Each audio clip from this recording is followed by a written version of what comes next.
Anattā, or soullessness. This Buddhist doctrine of rebirth should be distinguished from the theory of reincarnation, which implies the transmigration of a soul and its invariable material rebirth. Buddhism denies the existence of an unchanging or eternal soul, created by a god or emanating from a divine essence, Paramatma. If the immortal soul, which is supposed to be the essence of man, is eternal, there cannot be either a rise or a fall. Besides, one cannot understand why different souls are so variously constituted at the outset. It should be said, writes Bertrand Russell, that the old distinction between soul and body has evaporated quite as much, because matter has lost its solidity, as mind has lost its spirituality. Psychology is just beginning to be scientific. In the present state of psychology, belief in immortality can at any rate claim no support from science. Buddhists do agree with Russell when he says, "There is obviously some reason in which I am the same person as I was yesterday." And, to take an even more obvious example, if simultaneously I see a man and hear him speaking, there is some sense in which the eye that sees is the same as the eye that hears. Till recently, scientists believed in an indivisible and indestructible atom. For sufficient reasons, physicists have reduced this atom to a series of events. For equally good reasons, psychologists find that mind is not the identity of a single continuing thing, but is a series of occurrences bound together by certain intimate relations. The question of immortality, therefore, has become the question whether these intimate relations exist between occurrences connected with the living body and other occurrences which take place after that body is dead. As C.E.M. Joad says in The Meaning of Life, matter has since disintegrated under our very eyes. It is no longer solid, it is no longer enduring. It is no longer determined by compulsive causal laws. And more important than all, it is no longer known. The so-called atoms, it seems, are both divisible and destructible. The electrons and protons that compose atoms can meet and annihilate one another, while their persistence, such as it is rather that of a wave, lacking fixed boundaries, and in process of continual change, both as regards shape and position, than that of a thing. Bishop Berkeley, who showed that this so-called atom is a metaphysical fiction, held that there exists a spiritual substance called the soul. Hume, for instance, looked into consciousness and perceived that there was nothing except fleeting mental states, and concluded that the supposed permanent ego is non-existent. There are some philosophers, he says, who imagine we are every moment conscious of what we call ourself, that we feel its existence and its continuance in existence, and so we are certain both of its perfect identity and simplicity. For my part, when I enter most intimately into what I call myself, I always stumble on some particular perception or other of heat or cold, light or shade, love or hatred, pain or pleasure. I never catch myself, and never can observe anything but the perception. nor do I conceive what is further requisite to make me a perfect non-entity. Bergson says, all consciousness is time existence. And a conscious state is not a state that endures without changing. It is a change without ceasing. When change ceases, it ceases. It is itself nothing but change.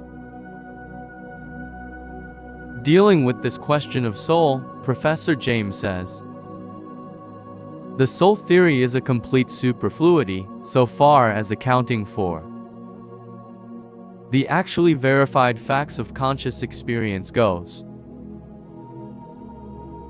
So far, no one can be compelled to subscribe to it for definite scientific reasons. In concluding his interesting chapter on the soul, he says, and in this book, the provisional solution, which we have reached, must be the final word. The thoughts themselves are the thinkers. Watson, a distinguished psychologist, states, no one has ever touched a soul, or has seen one in a test tube, or has in any way come into relationship with it, as he has with the other objects of his daily experience. Nevertheless, to doubt its existence is to become a heretic, and once might possibly even had led to loss of one's head. Even today, a man holding a public position dare not question it. The Buddha anticipated these facts some 2,500 years ago. According to Buddhism, mind is nothing but a complex compound of fleeting mental states. One unit of consciousness consists of three phases: arising or genesis, upada; static or development, thiti; and cessation or dissolution, bhanga. Immediately after the cessation stage of a thought moment, there occurs the genesis stage of the subsequent thought moment. Each consciousness of this ever-changing life process, on passing away, transmits its whole energy, all the indelibly recorded impressions to its successor. Every fresh consciousness consists of the potentialities of its predecessors, together with something more. There is, therefore, a continuous flow of consciousness like a stream, without any interruption. The subsequent thought moment is neither absolutely the same as its predecessor, since that which goes to make it up is not identical, nor entirely another, being the same continuity of karmic energy. Here there is no identical being, but there is an identity in process. Every moment there is birth, every moment there is death. The arising of one thought moment means the passing away of another thought moment, and vice versa. In the course of one lifetime, there is momentary rebirth without a soul. It must not be understood that a consciousness is chopped up in bits and joined together like a train or a chain. But, on the contrary, it persistently flows on like a river, receiving from the tributary streams of sense constant accretions to its flood, and ever dispensing to the world without it the thought stuff it has gathered by the way. It has birth for its source, and death for its mouth. The rapidity of the flow is such that hardly is there any standard whereby it can be measured even approximately.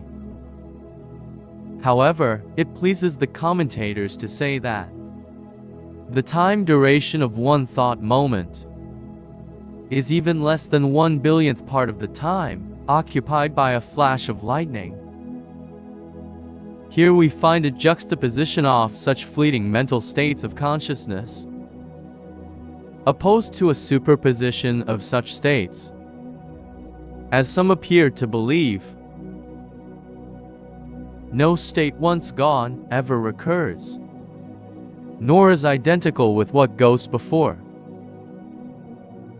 But we, worldlings, veiled by the web of illusion, mistake this apparent continuity to be something eternal, and go to the extent of introducing an unchanging soul, Anatta, the supposed doer and receptacle of all actions, to this ever-changing consciousness.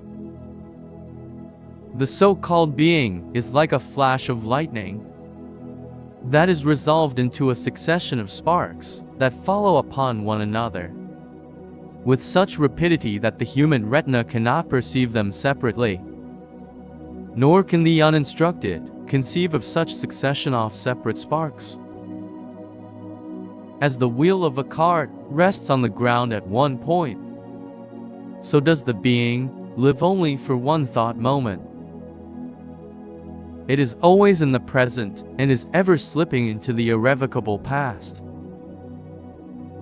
What we shall become is determined by this present thought moment. If there is no soul, what is it that is reborn? One might ask. Well, there is nothing to be reborn. When life ceases, the kalmic energy rematerializes itself in another form. As Bhikkhu Sila Chara says, unseen it passes whithersoever. The conditions appropriate to its visible manifestation are present. Here showing itself as a tiny gnat or worm, there making its presence known in the dazzling magnificence of a deva or an archangel's existence. When one mode of its manifestation ceases, it merely passes on, and where suitable circumstances offer, reveals itself afresh in another name or form.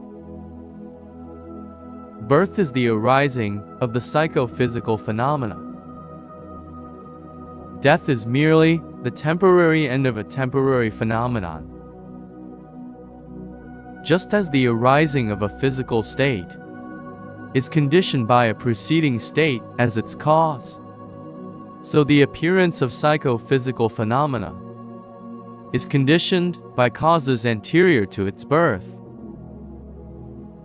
As the process of one lifespan is possible without a permanent entity, passing from one thought moment to another, so a series of life processes is possible without an immortal soul to transmigrate from one existence to another.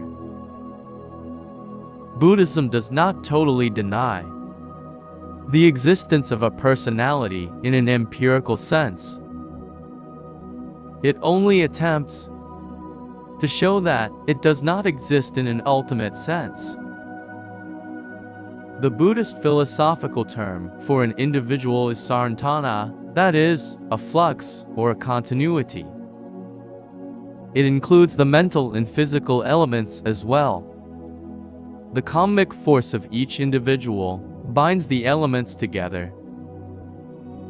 This uninterrupted flux or continuity of psychophysical phenomenon, which is conditioned by Kamma, and not limited only to the present life, but having its source in the beginningless past, and its continuation in the future, is the Buddhist substitute for the permanent ego or the immortal soul of other religions.